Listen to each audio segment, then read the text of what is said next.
So welcome back to Caviar Conversations.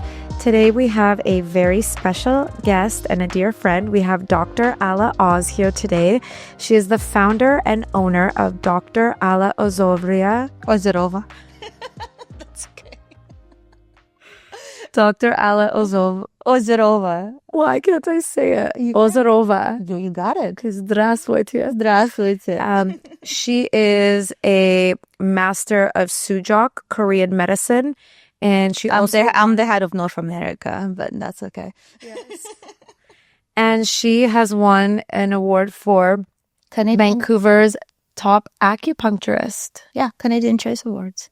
Love that. That's incredible. I'm so happy to be here. I know. First of all, it's been a minute. It's been a minute. Last time we were together, I believe you were opening your clinic and I was looking to my next location. And I was so impressed with what you were doing with the design and how beautiful it was. And it was just like, you know, your target audience and it's perfect what you had executed. And it's just the flowers and neon signs and everything. I was so impressed. I was so impressed with you. Yeah. Yeah, I like a beautiful aesthetic, so that's always important to me in creating like a beautiful space. And I mean, in working with patients, I'm sure you have a certain particular way that you like the space. It creates kind of the energy and the healing. Our spaces communicate what you and I energetically are and what we're trying to deliver to the public.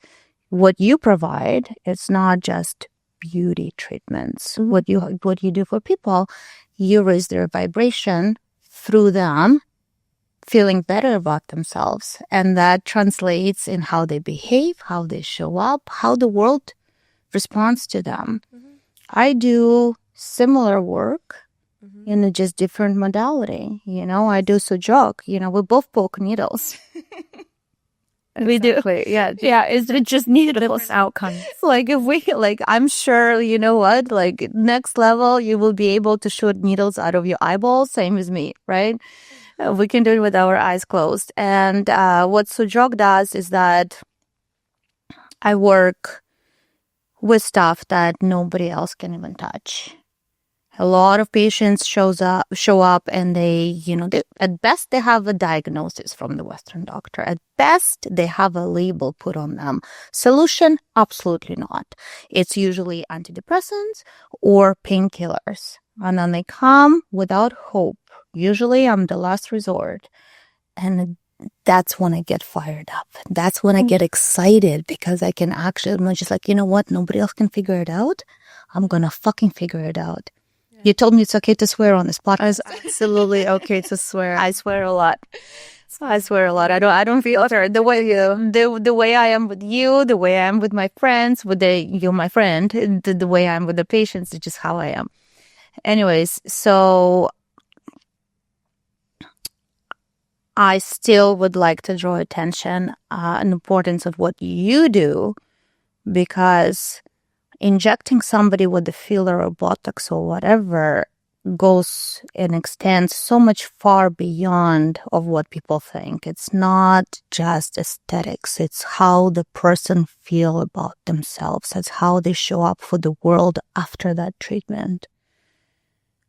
And I want people to understand that the importance of practitioners like you and I, how much we take on. Because I guarantee you have patients showing up asking about the relationship advice, business advice, whatever the fuck advice. We talk about everything. Everything.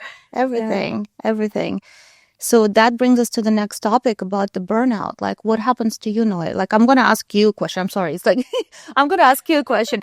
When you have a busy day with heavy cases of patients, we had determined already in this last 5 minutes that you do more than just providing aesthetic enhancement to a woman in front of you or a man. What happens to you when you come home? Well, the wave of exhaustion hits me at first. And I would say I'm a pretty high energy person. You are, it's a fact. Yeah. However, I do spend I have a power hour every day, which includes my meditation, silence. Oh my God, teach me with that. music. When do you do that? Oh, I will. Okay, so I got this whole little power hour formula from a little book. It's called The Morning Miracle. Okay. It's a very thin, quick read, but it basically gives you the Cole's notes on having a power hour, which it savors. So S for silence, A for affirmations, V for visualization, E for exercise, R for reading, S for scribing. So you're journaling.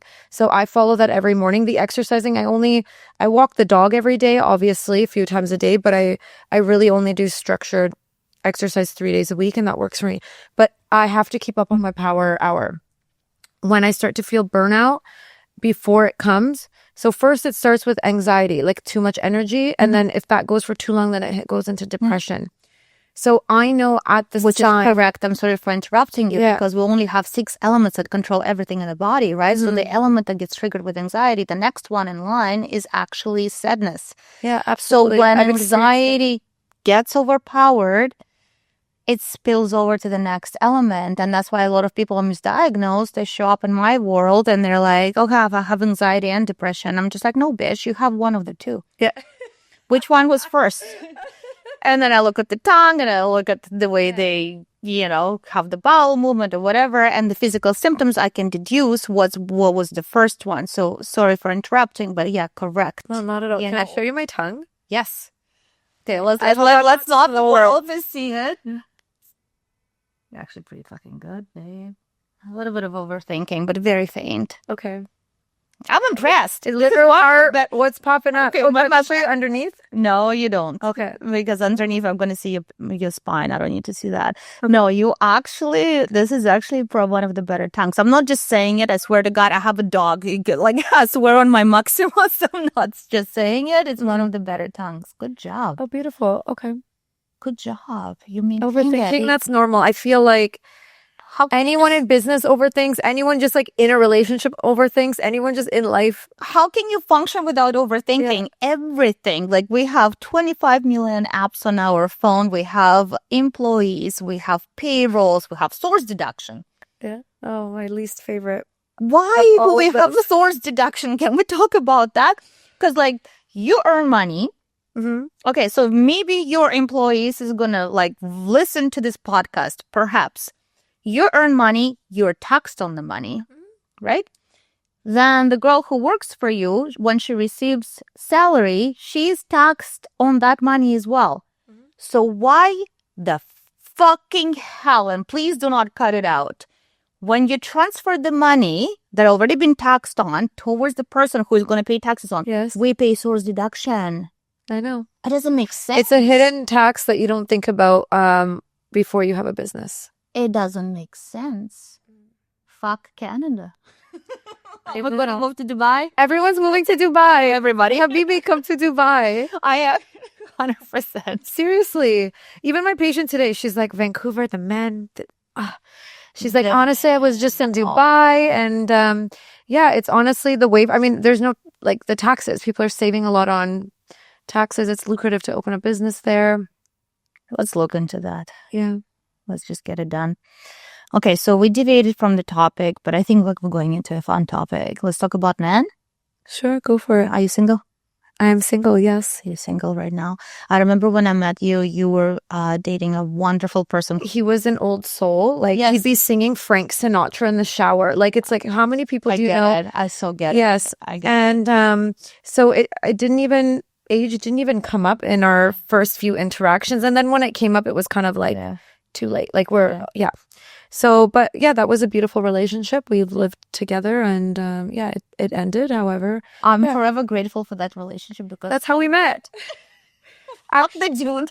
Actually, you know what's so funny? A lot of we met each other. Yeah, a lot of my friends I actually met in that relationship because he was very charismatic, outgoing. Gemini, May 27 Gemini. May I love how you remember because of the same. Because the same. Like, I have no excuse not to remember. Anyways, not talk about that, but oh my God, this is so interesting. What kind of spasm? Okay, so you're dating somebody 15 years younger. So this is a trend now. It's like a hot thing now. It's a hot thing now, and I'm going to tell you why. Because this is actually the most mature relationship I ever had. like, fuck those chauvinistic assholes around our age. They have no idea. It's a boys' club, right? They're not mature enough. They're not enlightened enough. It is something about boys. I don't want to say boys because he's going to listen to this podcast, so I'm going to say men. Below age 27, 29. It's just like they're born differently. Like I can talk to him on the same level, like on the same language. He can run circles around me. We fight like idiots because for once I cannot outsmart a guy. Before, in my prior relationships, I was like, you know what, I almost had to like dumbify myself and give them a buffer. Like 15-30%, because like, you're not as smart as I am. I can just like dumbify myself and I can like do whatever. But this one, head to head. You know what they've been saying is that because of the kind of, I don't know if you want to call it older, you know, demographic of men, just the way they were raised was a little bit more stoic and kind of keep everything in, that actually now some of the younger, the way that they are, the environment, like this social environment that they're around, it's like about, you know, talking about things and communicating and they share more and they don't really like hold things in as much.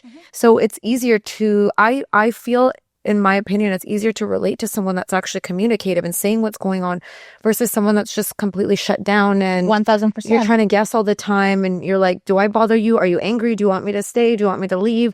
And you kind of are in this limbo all the time. So, and then the physical, sorry for interrupting, but then the physical aspect of it too. Like, I don't want to go to dinner to Elisa and when he's farting on the couch because he had a little bit too much red wine and cheese. I want to be with a young dude who's actually ready to go to whatever. Yeah. You know, so I cannot be more adamant about the fact that girls in their late 30s, early 40s should be with the boys who are in their late 20s. This is a fact. Take it or leave it. I know the life. Okay, how did you guys meet? He was my patient. He was my patient, and I, you know, this is against my profession. I had to fire him. It's against my professional code, right? Like, it's illegal what I'm doing right now. So, like, no, I remember I walked in and I was just like, oh, fuck. And, you know, it's been months before we actually crossed the threshold. And he was just like, yeah, as soon as you walked in, he was just like, fuck. That's it. You just know. We'll see. We'll see what the future holds for us.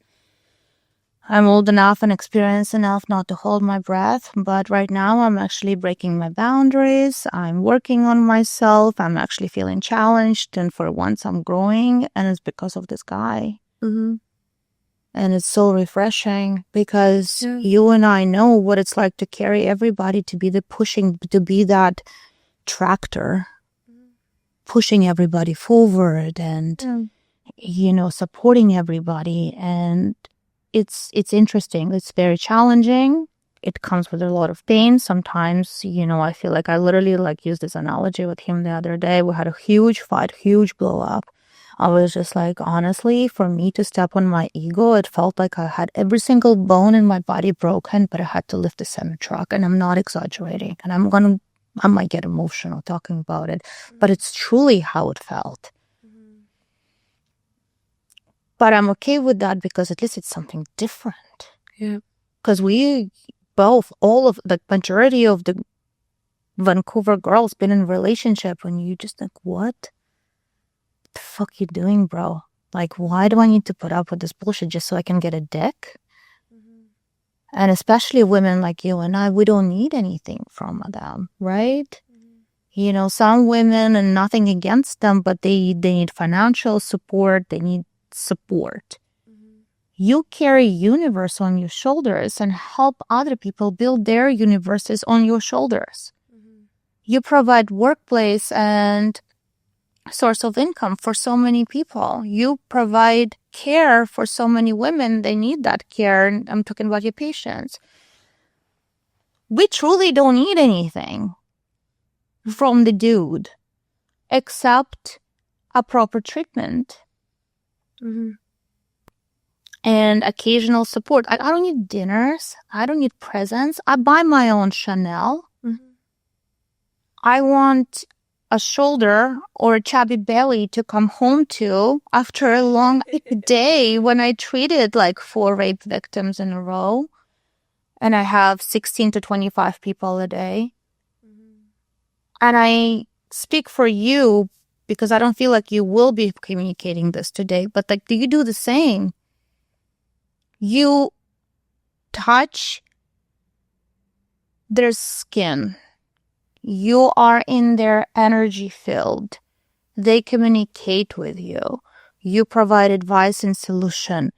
You do the same. I don't even know if you know that. Do you? Yeah. You know it, right? Okay, good. Of course. Yeah, I truly believe in the energy and the presence that you bring in every patient interaction.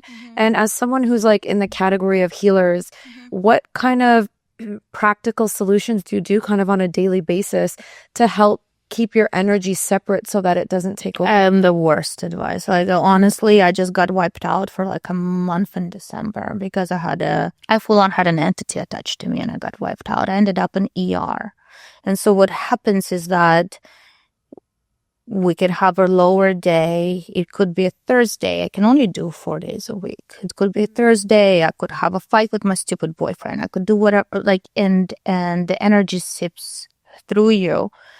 And it happens over and over again. And I know what I need to do. I know I'm supposed to wake up in the morning and ground myself. I know that I need to imagine the white light around me. Do I do that? No.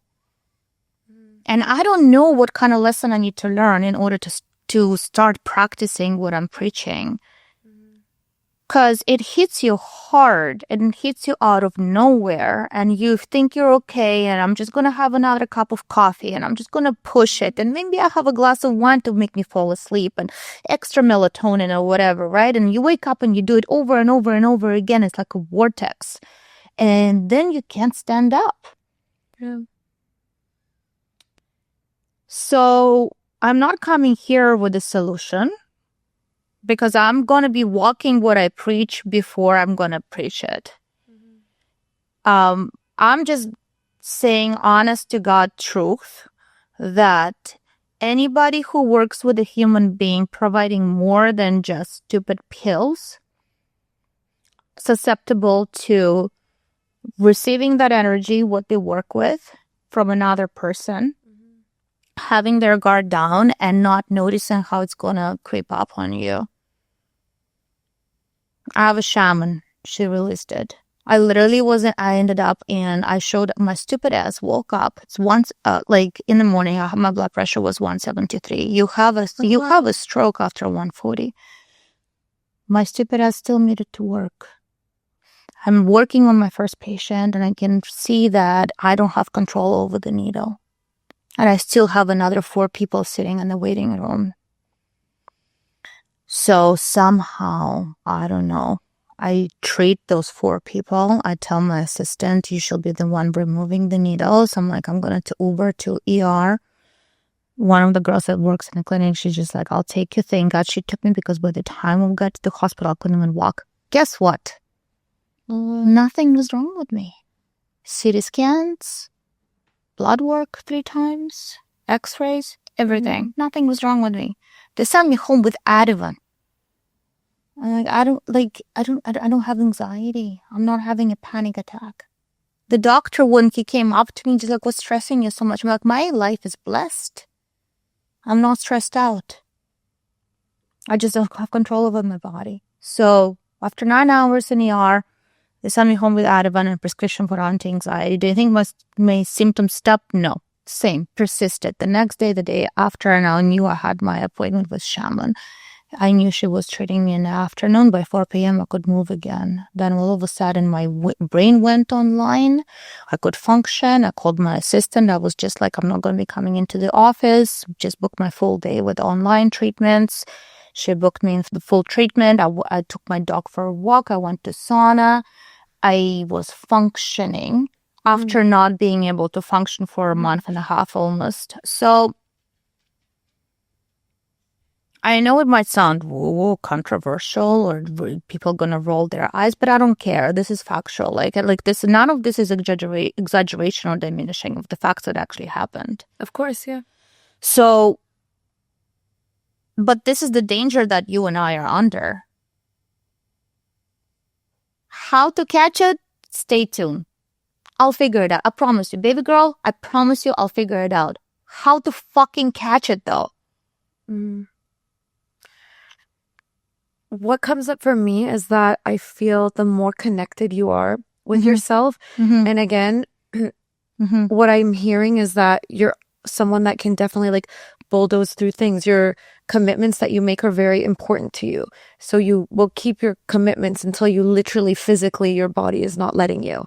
And so the stronger that we fine tune that connection to ourselves, we start to just like get that hint a little earlier, a little sooner. And I'm sure you tell this to your patients. I'm sure you see it in them easily. Like you see when something's 10% and where it would go should they not start taking care of themselves. It's kind of the same thing. But you, in the industry you're in the category of healing and dealing with emotions, and I myself have seen you as a patient. And literally, once the needles were in, it just bawling. Like it just like moved energy and opened things up. And you are so good at orienting externally towards your patients and the people around you, because observation is one of the biggest skills of any doctor, acupuncturist, doctor of Chinese medicine, any healer, naturopathic doctor, whatever it may be. Observation is always number one. So when you're trained in this way to always observe and you have that fine tuning and that empathetic sense towards somebody else, you're so good at orienting externally that oftentimes it is actually the healers and the people in healthcare and the people doing social work that aren't taking care of themselves because they're so used to taking care of everyone around them. And that's the role they've been in. So even if you were to start, let's say, taking care of yourself, let's picture the mother, you know, that was a stay-at-home mom and just focused on the family and had dinner every day and focused on the kids. Even the moment she starts to try to take care of herself, she has to actually fundamentally shift her identity into the new version of herself. And the guilt. Exactly. And it keeps us locked in forever, because how much guilt and disappointment would you feel that, you know, your kids now hear you saying like, sorry, I'm busy, I'm not cooking today, or I'm not doing my regular responsibilities I've done for 10, 20 years. You dared to actually eat dinner instead of taking on that 25th patient. The guilt, the shame. Yeah. And I always condemn my patients for the Mother Teresa syndrome. That's what I call it, right? I'm just like, no, I'm doing this for the children. I'm staying with an abusive husband because I want to do it for my children. I'm just like, who the fuck gave you authority to decide that this life is actually less important than, like, you're still a human being. Like I'm just like, don't give a badge of honor just because you're abusing yourself. You're choosing to stay in an abusive relationship for the children. You can see it in patients' eyes, right? Like they almost like, oh, they're proud of it, and they're just always such a shock because this is the society programming to sacrifice yourself. And look at me, the biggest hypocrite. The biggest hypocrite. Blah, blah, blah. Hypocrite. But that's why you have such a passion and heart and soul in helping and seeing it in others, because it's like there's a part of you in each and every one of them. Even if it's not the same kind of story, it's still, I think as women especially, I'm sure men have it too. I can't speak for them, but I'm sure we all, you know, have a little bit of that within us. And sometimes you have to create that identity. You almost have to be proud, because to admit that, like, oh my God, I'm in this position and staying in it, like, it's the level of emotion that you would feel that, oh my God, what have I done to myself? How much have I disrespected myself to be in it? People will absolutely implode. Like, I'm in a process, baby, bro. I'm in a process right now, and I'm not there yet. I'm just gonna be the one meeting it first. I'm still in a process, but am I gonna get there? Yes. Yeah. I'm certain that you're gonna achieve everything you want, Noya. Like, I know that for a fact, and then I know that I can do this. Like, on it. We're working on it, but we know we're gonna achieve it. And yes, and it is always a work in progress. Like, anything with like growth, anything with development, anything with goals, dreams, aspirations, it's always a progress. It's a never-ending kind of human evolution, right? Like, it's like once you achieve one thing, there's the next goal. Like, there's a reason why we have that. It's like, you get one thing. It's like you buy the house, you want the car. You get the car, you want get bored otherwise. Yeah. Right? There's like, what else is there, like challenging yourself. We'll get bored. What's next for you? Tell me. What's next for me? I think I've decided that I'm totally fine to be a Pilates wife and mom. I'm good. Like, you know what? I've worked really hard in my life. I think I've worked hard to date than some people have their entire life. I agree. I concur. I know. I feel like I have to just say that. Like, I have put a lot of time and energy into the people in my life, into the passions that I have, into the work that I choose, into the schooling that I choose, the sports. Like, from everything, I've always been like putting everything 100% in. And I've really enjoyed it, and I still enjoy it. Mm-hmm. However, I'm accepting, and I have less control or need that like it's got to be me doing everything. I think there's a time where it's like new and you're so excited and you just want it your way and you like it a certain vision. And now I just kind of feel like I'm okay. I feel a shift in just I have more hang back energy and just we're going to have to find your 26-year-old. I'm telling you. The 26-year-old. No. To be honest, I don't argue with me. I know what's up. You're gonna try it, and you're gonna be just like go for around my age. Like it's usually that's kind of been my the problem. It's the problem. That's the problem. Well, I'm gonna shoot the whole agenda of women dating 15, 20 years younger. I mean, it's definitely a trend in the celebrity track. Okay, so tell me, what's something that you've learned from one of your past relationships? Like, tell me a lesson that you've learned that now you've been able to take into this current one and evolve it. You going for it, hey? You're like about to expose me. I mean, us women have all, we're very... I don't learn my own lessons. What I learned is that I am the way I am. And as much as my last relationship, I saw where I fell short and mistakes that I have done, I'm saying I'm doing the same approach again because I just can't control it. And I'm not saying like bad mistakes, like, maybe overextending yourself too much, maybe caring too much. And I just do it all over again. So it's not about us. It's okay to work on yourself. It's okay to go to therapy. It's okay to, work on your childhood trauma so you don't bring it into the current relationship. I'm all about that, obviously. But sometimes some things is like, it's about who is on the receiving end. Yeah. That's the partner, right? So the same things that I have done with my previous relationship, I'm doing with this current man. I have a completely different response and consequences.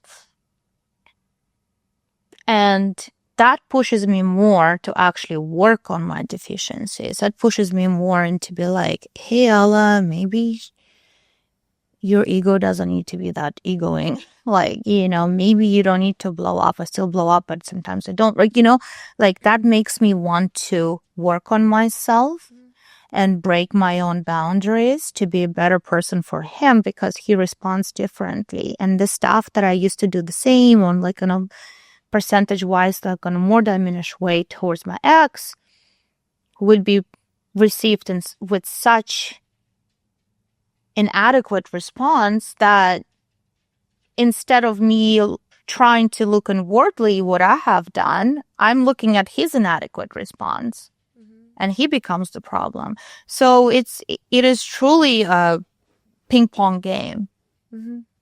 We want to be better for a better person. But if the other person sucks, why would we? Yeah. Right?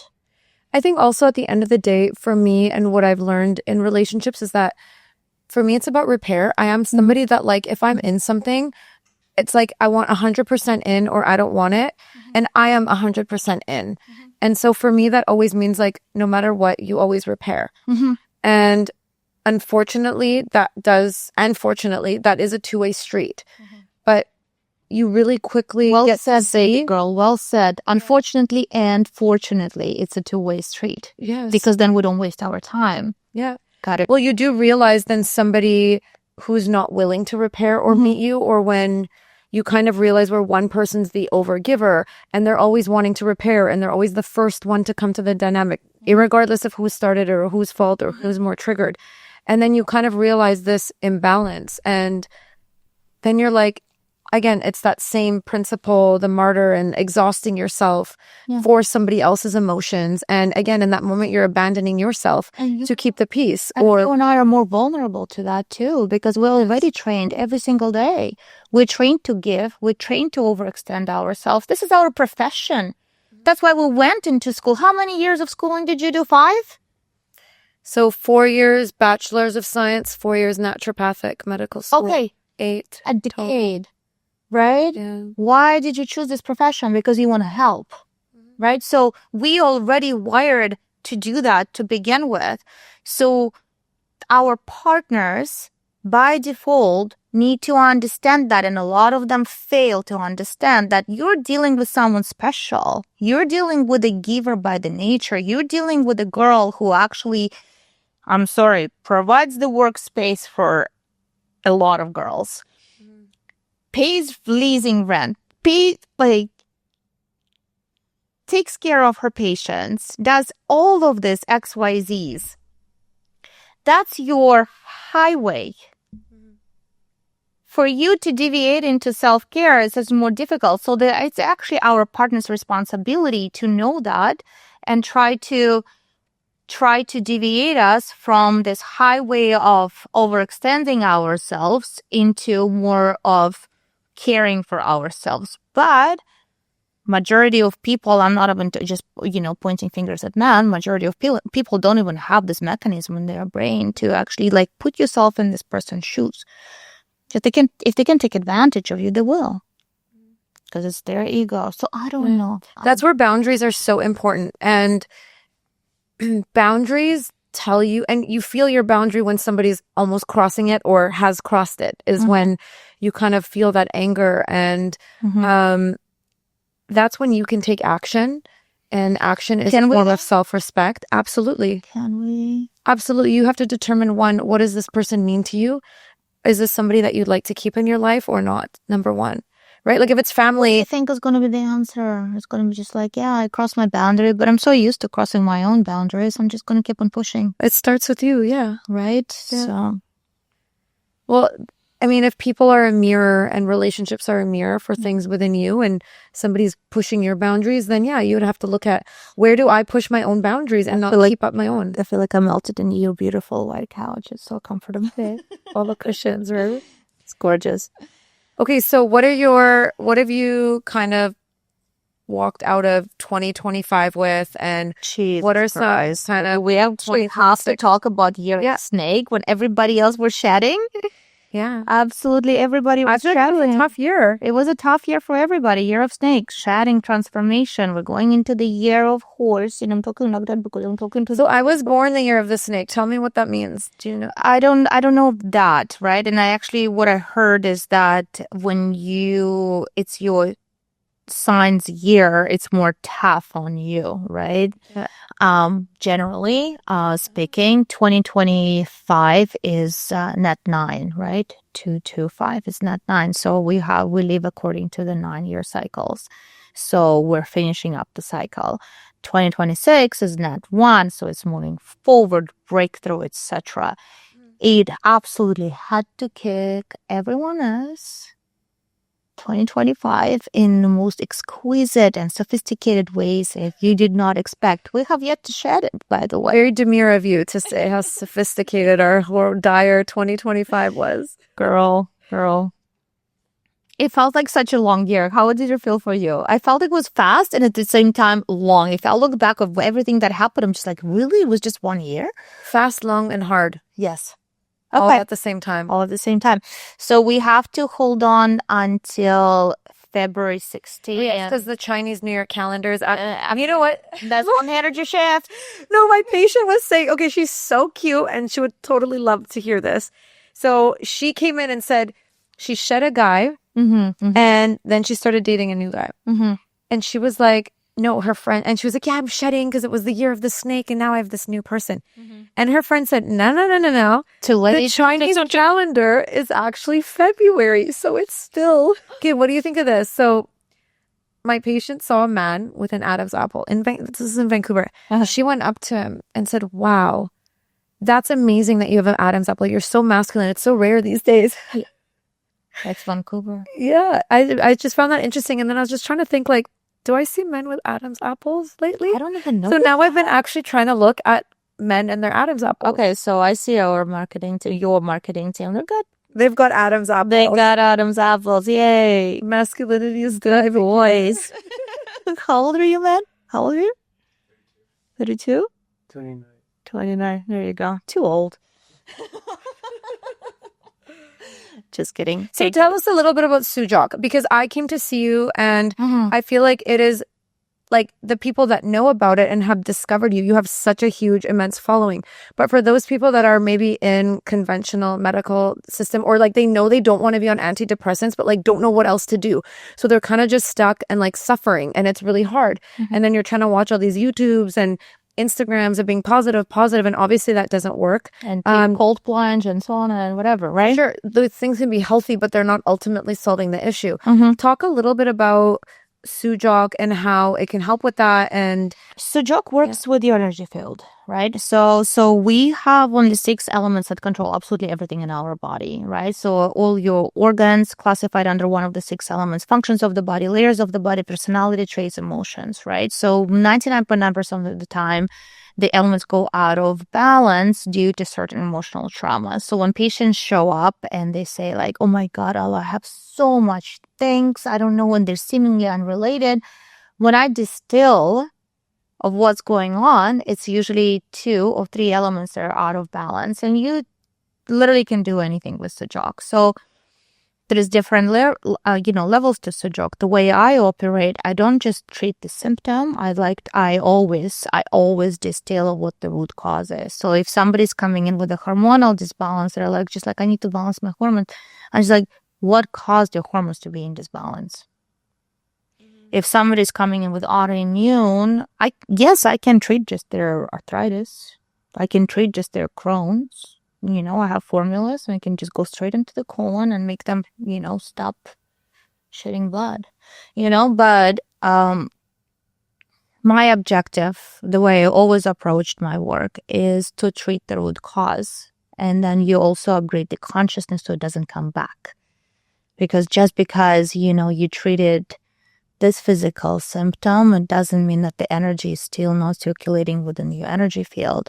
And what I see a lot, actually constantly in my practice, once you release certain energy out of the energetic vibration of the patient, of the human being, their life starts unfolding differently. For example, if somebody's coming in, their husband is physically abusing them, beating them to a pulp, sending them to the hospital, and they come to me with this PTSD. I don't have access to the husband. She's not leaving him.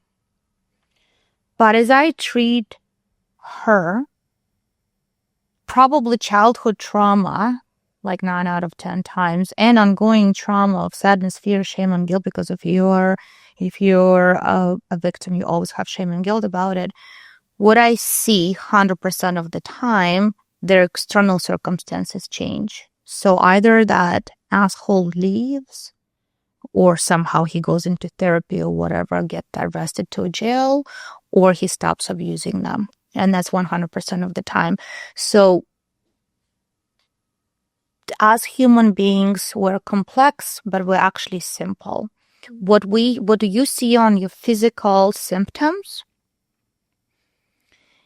transmutes into your external environment as well. Because universe has no choice but to mirror and mimic of what you're vibrating on. If you're vibrating on worry, anxiety, overthinking, it's going to continuously reinforce this vibration.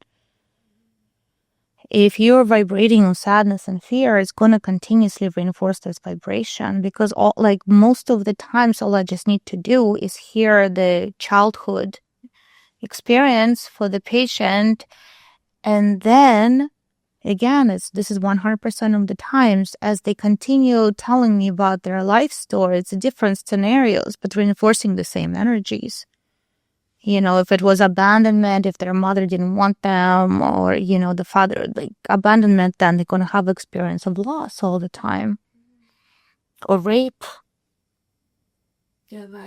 violation, right? If they grow up in a violent childhood where, the dad is alcoholic, the way it programs a person is that they come home from school and they're like, they become hypervigilant. Did the dad slam the door too loud? Was there a clicking of the bottle? So whatever, right? So they're constantly on guard. They're constantly hypervigilant. So it creates anxiety like disbalance. As they grow up, they become more capable and successful because they're overanalyzed. But what it does internally, it's a circus du soleil. They overthink, and then we have eczema, digestive issues, hair loss, neuropathy. At this point of my practice, when someone shows up with a simple physical symptom, I already know what's going on in their head.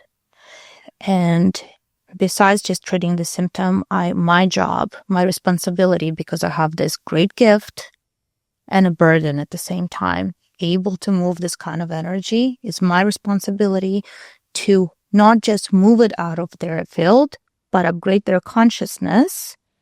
And it doesn't happen on continuous basis. So this is what Sujok is, but this is what Sujok is through my lens. The way I was trained, I was just given theory. Sujok is fairly new modality. The professor who developed it passed away in 2010 or 2011. Sujok gave me the tools to access any part of the body, any function of the body, any emotion of the body, go through the even traumatic events, like it's a mathematical equation. Like, if you had a car accident, it's literal math that I calculate, and I can go into an event and I can reverse the energy that's stagnant and still accumulating there. But Sujok doesn't have protocols. It's a completely different, it's a different world. When you have the theory and then you have a human being living flesh and blood showing up, and you need to figure out what to do. And so the way that I figured it out, the best way I could, and I think I'm doing a pretty good job because I do stuff that no one else can do. You don't just go imagine a building, you just don't go one floor at a time. You collapse the basement of the building, so the whole structure comes down. And that's kind of simple. Yeah.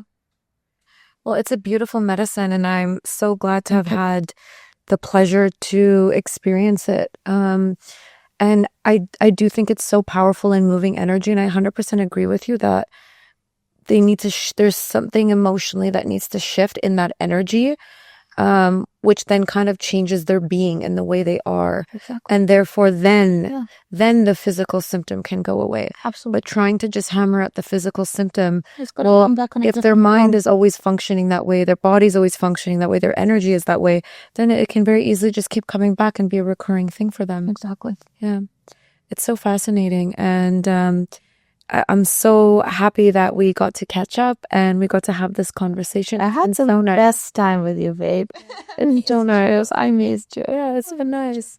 I'm going to end it with a little rapid fire, okay? Okay. So let's start. So what's the last book you read? Oh my God, the Sujok lectures. Okay, coffee or tea? Tea. And what's the last show you watched on Netflix? Love is Blind. Oh, love it. And what is your guilty indulgence? My guilty indulgence? I don't know, any indulgence is not guilty. I don't know, sex.